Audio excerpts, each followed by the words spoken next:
Hello everybody, today we're going to be talking about vitamins. It's actually part one of our vitamins video. And so today we're going to be talking about the fat-soluble vitamins. The fat-soluble vitamins, if you take in extra during the day, your body is just going to store them. It's going to be stored in the body's fat and in the liver. And then if you need them in the future, you'll be able to draw upon those and have that extra store to use. It is transported through the body with fat, so if you were to eliminate all fat from your diet, you wouldn't actually be able to use the fat-soluble vitamins. Alright, so starting out, our first fat-soluble vitamin is vitamin A. Vitamin A, one of the big benefits is that it helps to keep your vision healthy. So another part of that is helping your eyes adjust to light. So if you go from a dark room to turning on the lights, it helps your eyes make that adjustment. Or coming out of a movie theater after being used to the dark movie theater into the bright sunlight, it helps your eyes adjust in those kind of times. It also keeps your skin healthy, and it helps your body resist infection. So if you get cut, it helps to fight off infections that might be in that injury.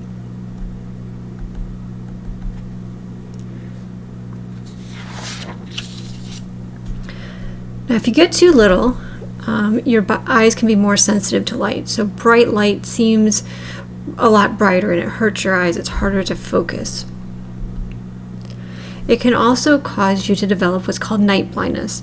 And night blindness is just basically the slow recovery of vision after flashes of light or the inability for your eyes to focus when you go from dark to light or light to dark. So one of the big examples that you can talk about with night blindness is driving. So if you're driving at night, your eyes are adjusted to the dark of the surroundings at night. And then a car will come and your eyes have to adjust to the lights from the headlights of that car.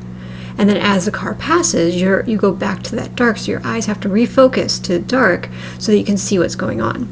Someone with night blindness, their eyes aren't able to adjust back and forth quick enough, and so a lot of times they are going to have a restriction on their driver's license that they can't drive at night.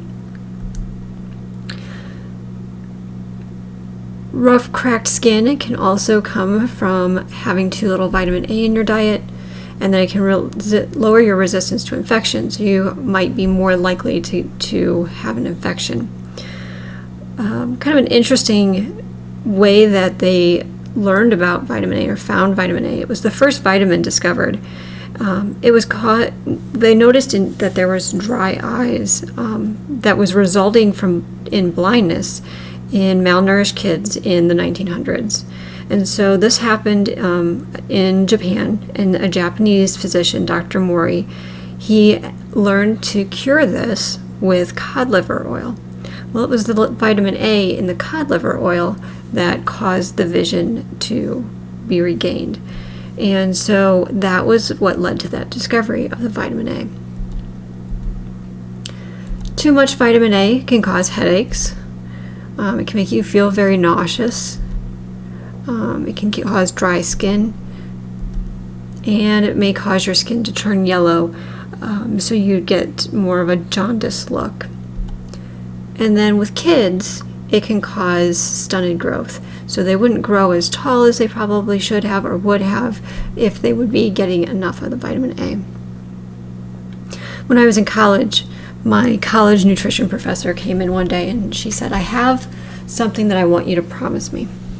And she said, "If you ever have the chance to eat polar bear liver," she said, "don't do it. Promise me that you'll never eat polar bear liver." And we're like, okay, I think we can handle that. But she said that polar bear liver is actually so high in vitamin A that if you were to eat it, you would die from an overdose of vitamin A. So liver is a really good source of vitamin A, just don't eat polar bear liver. Another day she came in and she said, "I have a second promise for you. I want you to make me." And we're sitting in class and we're like, okay, well, the first one was polar bear liver. We can handle it. Whatever it is, we promise.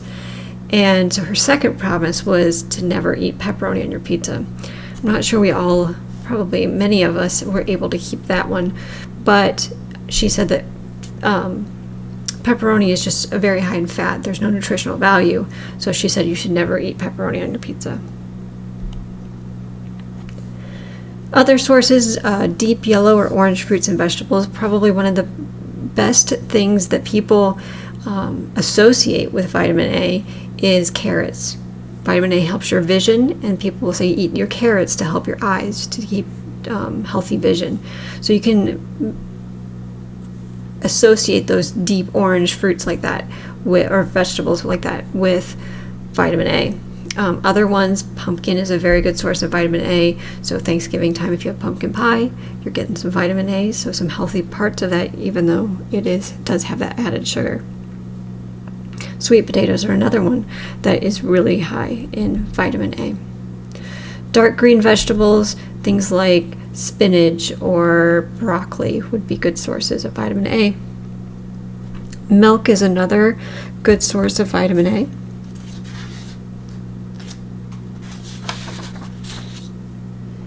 And eggs and cheese, so you're looking at dairy products, would be another part of your vitamin A sources. The second vitamin that falls in the fat-soluble vitamin category is vitamin D. And the benefits of vitamin D is it helps your body use calcium and phosphorus. Vitamin D works right alongside with calcium, and so it is needed for your body to actually even use the calcium. You can drink all the milk you want and get all the calcium you want, but if you have no vitamin D, your body won't be able to use that calcium.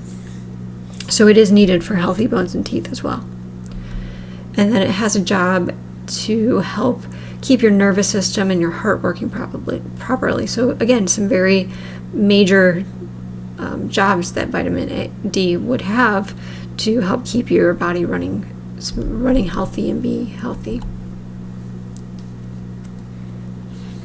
All right, so if you get too little vitamin D, it could cause your bones and teeth to become soft. And so your bones could break easier, your teeth could become softer and have the bacteria attack it, so you could have more cavities. And so it is important to have enough calcium and enough vitamin D to protect your bones and teeth. So obviously if you don't have that vitamin D to go along with calcium, your body isn't going to be able to absorb your calcium properly, so you won't be able to use it, and so that is what will cause your weak bones and teeth. If you have too little, it can also cause phosphorus to start building up in the kidneys, and really you don't want anything that could possibly build up in your body to do that, because it would cause other problems and other issues. Another problem that can be caused from too little vitamin D is rickets. And rickets is an inadequate mineralization of the bone. So basically your bones are going to become weak and could bend because they have to support your weight.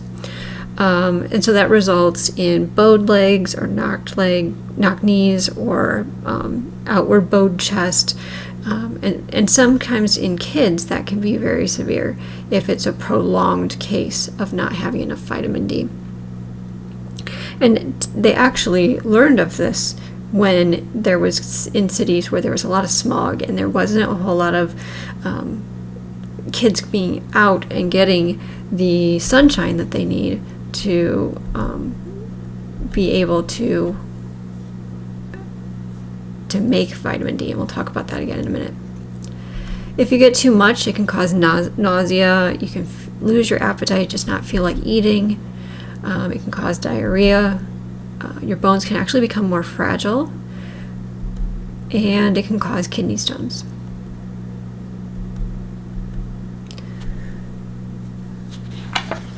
All right, so getting back to the sources of vitamin D. Vitamin D is usually added to milk. So if you get fortified milk, it has vitamin D that's been added to it, which makes sense because then you can use the calcium in the milk. Now typically whole milk will have on the label vitamin D milk. 2%, 1% skim milk, usually they have vitamin D added to them as well, just so you can use the calcium that would be in it. Cod liver oil is another source of vitamin D, as well as this is the only vitamin your body can make.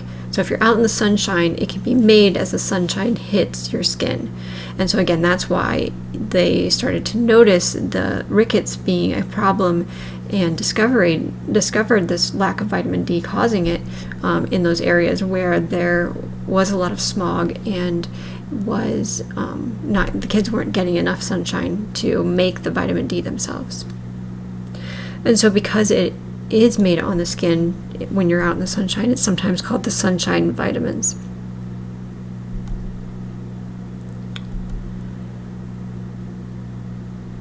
All right, next one is vitamin E. And the benefits of vitamin E is it helps to form red blood cells, muscles, and other tissues. It is an antioxidant, so it helps prevent or slow the damage caused by chemical reactions involving oxygen.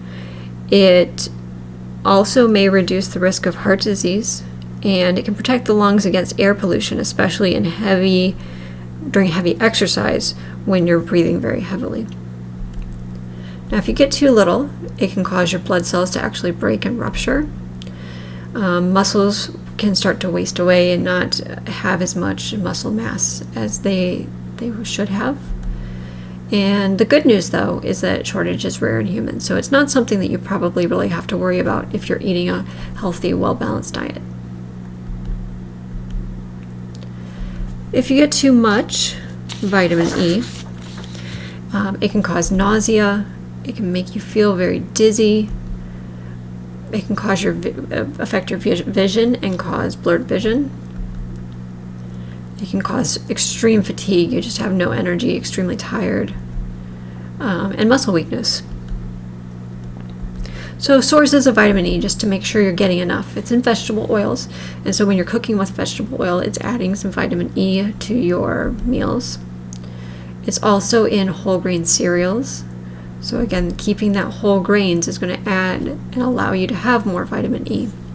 Liver pops up a lot as we talk about the vitamins and minerals because extras are stored in the liver, so that is a good source of vitamins and minerals. It tends to be a higher fat food. It tends to not be a real popular food, but it is very nutritious.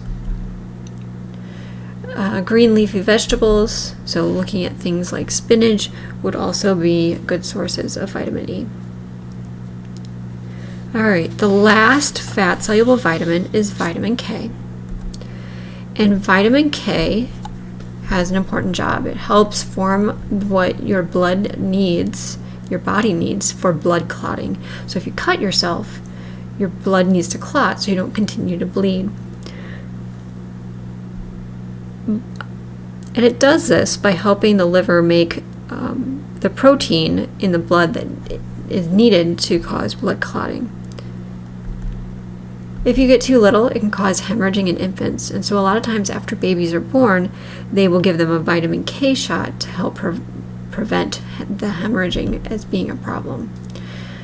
It can cause a loss of calcium from the bones in adults, so it actually attacks your bone stores of calcium. Another one that it's a good news is that shortage is rare, so it's not usually something you have to worry about.